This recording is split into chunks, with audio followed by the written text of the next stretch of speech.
William Blake. William Blake was born in London 1757. His origins were humble and he remained poor all his life. He was trained as an engraver when he was a boy. After completing his apprenticeship, he studied at the Royal Academy of Arts.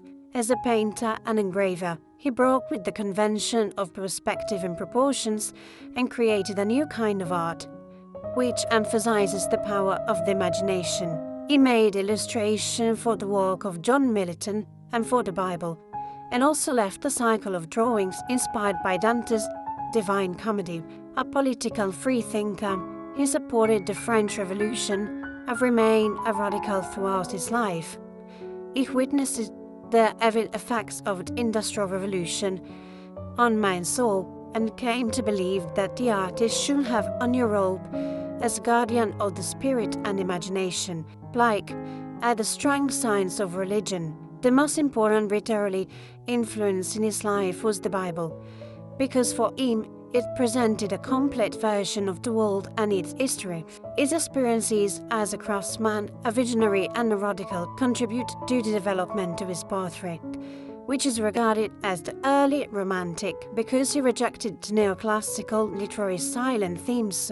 He emphasizes the importance of imagination over reason, and he believed that ideal forms should be created not from the observation of nature, but from inner visions. He created the method of illuminated printing, which combined picture and poetic text. For him, painting was not simply the illustration of poetry.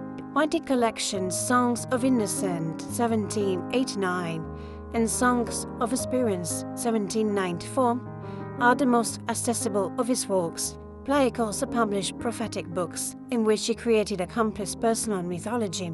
The first was The Marriage of Heaven and Hell, a prose work, a mixture of aphorism, anecdotes and proverbs, in which hell and Satan represent liberty and energy, while heaven is the place of law-giving. Blake's Christianity was not liturgical or moralistic. He believed in the reality of a spiritual world, but regarded Christianity and the Church especially as responsible for the fragmentation of consciousness and the dualism characterizing men's lives. With his dualistic view, he substituted his vision of complementary opposites, good and evil, male and female, reason and imagination, cruelty and kindness. Traditionally, individuals are thought to move chronologically from the state of innocence to the state of experience, as in the change from childhood to adulthood. Conventionally, one state replaced the other. For Blake, contrary states exist not in linear sequence but in parallel. They are simultaneous. The possibility of progress, of achieving the knowledge of what we are, lies in the tension between the opposite states of mind. Two states coexist not only in human being, but also in the figure of the Creator, who can be the God of love and innocence and the God of energy and violence at the same time. Songs of Innocence and Songs of Experience. Songs of Innocence are related to childhood, while Songs of Experience to adulthood. Songs of Innocence was produced before the outbreak of the French Revolution, when Blake's enthusiasm for the liberal ideas was high. The narrator is a shepherd who received inspiration from a child in a cloud to pipe his song celebrating the divine in all creation. Its symbols are lamps, flowers, and children playing on the village green. The poems deal with childhood as the symbol of innocence, a state of the soul connected with happiness, freedom, and imagination. The language is simple and musical. Songs of Experience appeared during the period of the Terror in France.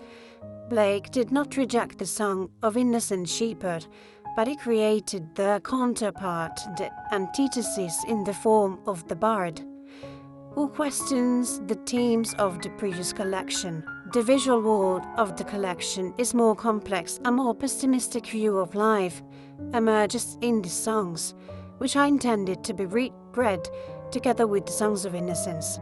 The pair poems comment on each other, sometimes conveying an ironical view of the situation presented, experience identified with adulthood coexists with and completes innocence, thus providing another point of view on reality.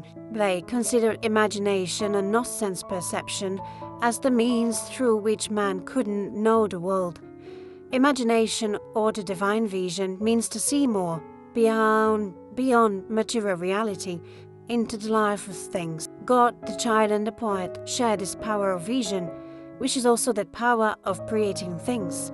The poet therefore becomes the sort of prophet who can see more deeply into reality and who also tries to warn man of the evils of society.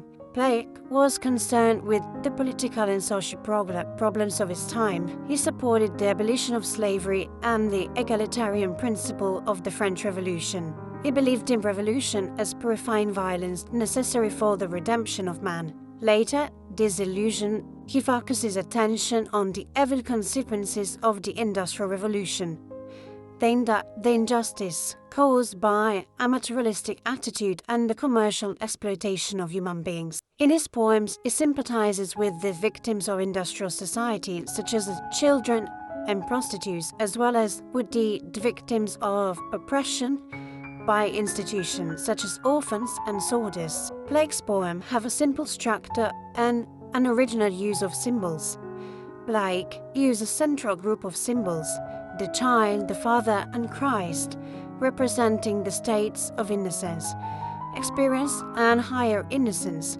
His verse is linear and rhythmical. It shows the close relationship between sounds and meaning, and is characterized by the frequent use of repetition.